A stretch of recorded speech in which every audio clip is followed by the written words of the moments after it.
You know that feel when you hype up an anime all season and then it premieres and you want to kill yourself because it let you down and now there's no point in anything ever again? Made in Abyss is the opposite of that. The second the key art for this was revealed, all it had to do was deliver on giant flying snake monster and it would very easily have taken my anime of the season spot. But it delivered too much and now my mental mailbox has exploded and I don't have the intellectual capacity to think about anything else for the rest of forever. Let me put this simply. Made in Abyss is a masterpiece. It's able to beautifully portray its world and characters in a way that's going to keep them fresh and memorable for years to come, and it's able to do that without any excessive exposition. Instead, the series makes use of its brilliant visual direction, character design, and subtle dialogue to leave the viewer in awe of its beautiful and terrible world, and it does all of this in episode 1. If you take a look at most of the truly great first episodes from throughout anime history, you'll notice that most of them are very plot-light, and there's a reason for this. Plot is something that can be rolled out slowly and in pieces, and front-loading a series with plot details often does more to disengage the audience than engage them. This is why Made in Abyss takes the opposite approach, offering only a single offhand line about the star compass to reassure the viewer that, yes, this story is going somewhere. Instead of establishing its plot, the first episode of Made in Abyss has two goals. First, it wants to instill the viewer with a sense of wonder and dis-ease that will carry them through the series. Second, it wants to establish its characters and make the viewer invested in them so that they care when those characters face conflict. There's a simple reason that these things take precedence over plot early on in the series: tone. A production team only has one chance to get tone right, and failing to do so up front has the potential to destroy a series that could otherwise have been worthwhile. Everything in the first episode of Made in Abyss exists in service of establishing that tone, starting with the series' amazing visual direction. The way Made in Abyss is able to wordlessly convey information about its world and characters is downright inspiring. Let's start with the very first shot.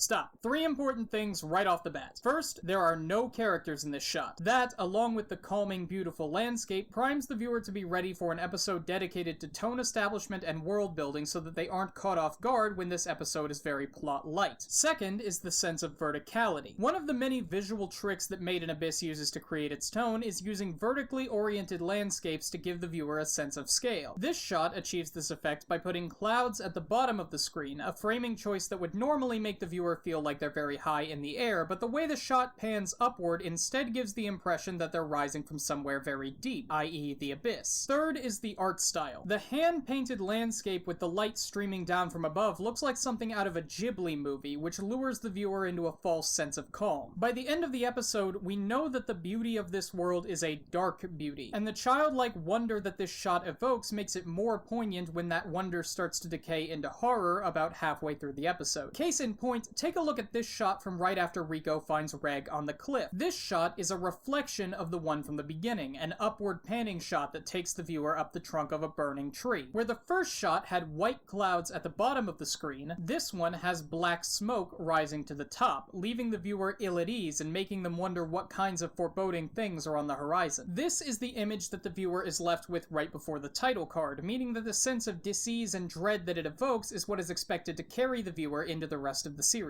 Combined with the ever-present sense of verticality is a consistent motif of physical descent. Using descent to represent a slip into darkness isn't groundbreaking on its own, but there are a few noteworthy things about its use in Made in Abyss. For example, before the title card hits, we never get to see a character moving upward. It's always rappelling down cliff sides and running down hills and falling down mountains. The first time we see any character at all is this shot of Rico rappelling down a cliffside, showing us right from the start that this series is going to be about her metaphorical and physical descent into the abyss. And the series' commitment to this motif is so strong that we see Rico descending even when she's not descending. During this scene, when she's running away from the Crimson Splitjaw, we clearly see that the corridor is straight, but the angle at which the camera is placed makes it look like she's running down a slope. This physical descent evokes feelings of mental or spiritual decay, which helps to augment the uneasy tone that the series is hoping to achieve. And speaking of this glorious, beautiful bastard, the way that Riko's first encounter with the split jaw is presented is another example of the series' striking visual presentation. When we first see the split jaw, it is presented in full light, with no part of it obscured for the sake of preserving mystery or scaring the viewer. We aren't supposed to see this thing as a monster that's waiting in the shadows to gobble up children. It's a natural part of the world that doesn't feel the need to hide in its own domain. And the use of light and shadow as a motif persists through this entire chase scene, with everything dangerous being presented in light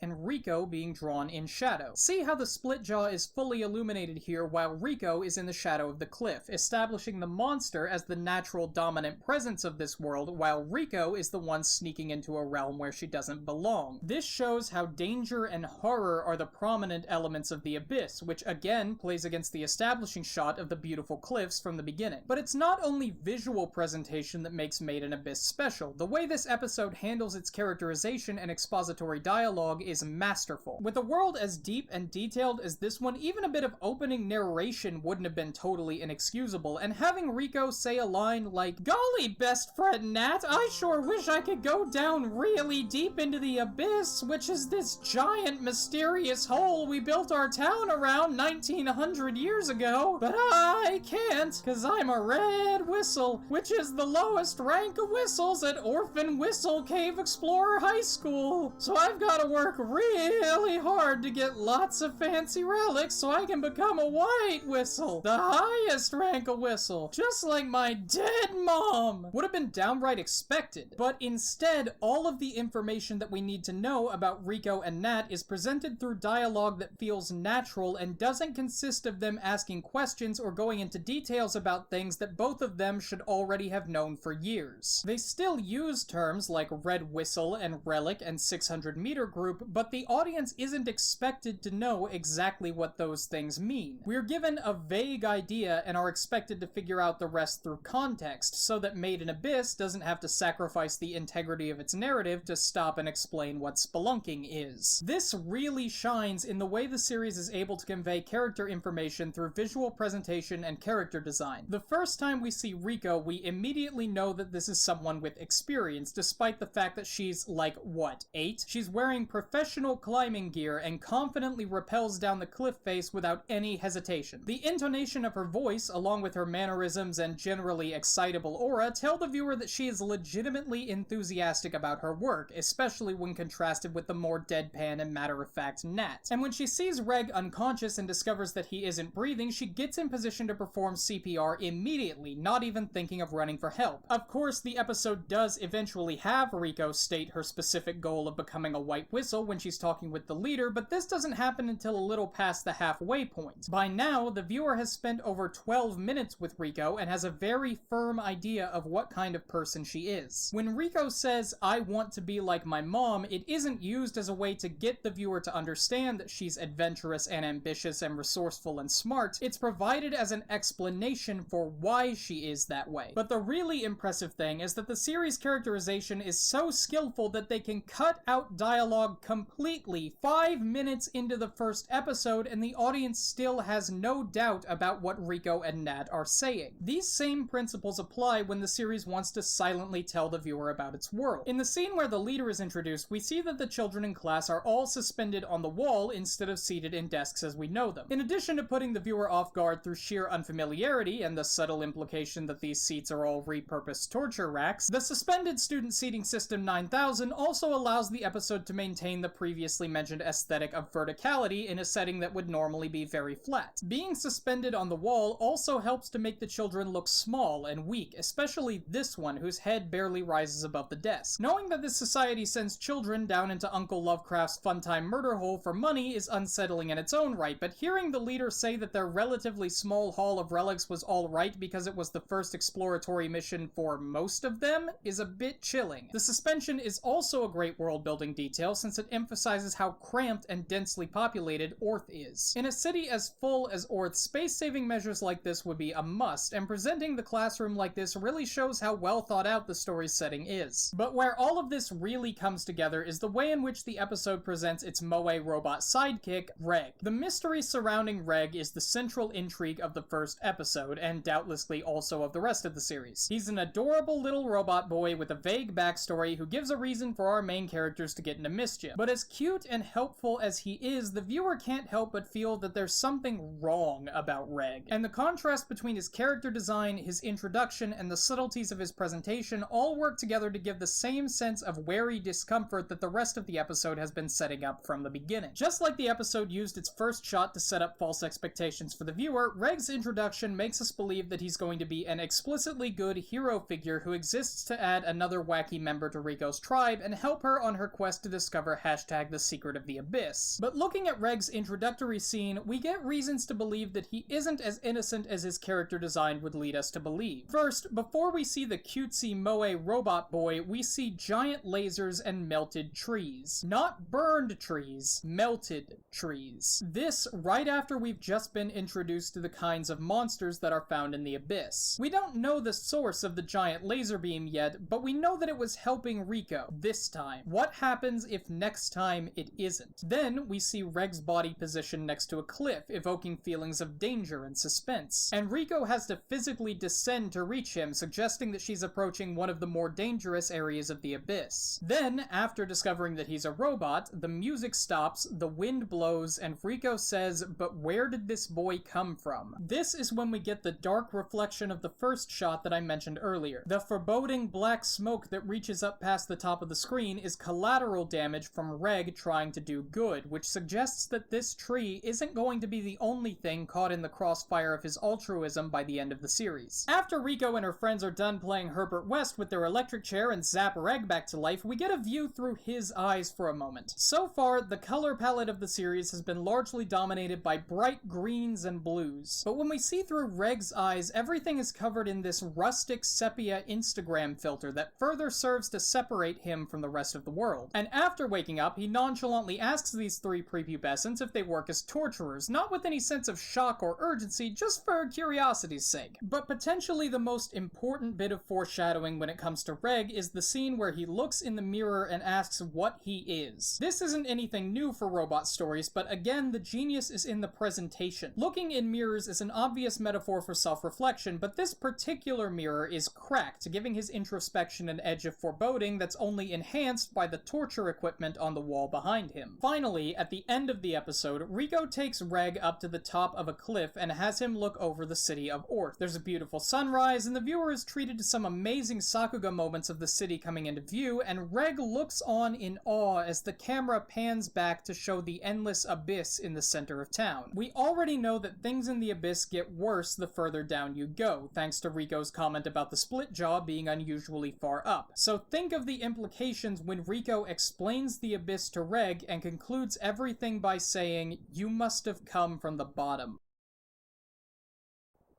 Guys, we picked a really bad time for me to reach 50,000 subscribers. I want to do a 50k Q&A, but I have no idea when I'm gonna have time because next video starts 4 weeks of absolute hell as I frantically watch anime at triple speed trying to get a video out every single week in August. There's a lot more to say about Made in Abyss, but I think I can hold off on that until the first season is at least done. If you do want to hear me talk more about Made in Abyss and also every other anime that aired this season, you can use the promo code BASEMENT to listen to me, Pedro, Liam, and Jeff talk about every single anime that came out in summer 2017 on the seasonal Weebcast over on the Basement Escape channel. Probably. I never got a solid date on when that would be out. A very special thank you to my supporters on Patreon, especially these glorious persons, at least some of whom have helped me build this beautiful little town on our Patreon-exclusive Minecraft server. Anyway, that's enough of me for this week. Remember to like, comment, and subscribe so that you don't miss a whole month of double-speed content, and until next time, this has been Explanation Point, signing away the next month of my life to funny pictures and black backgrounds.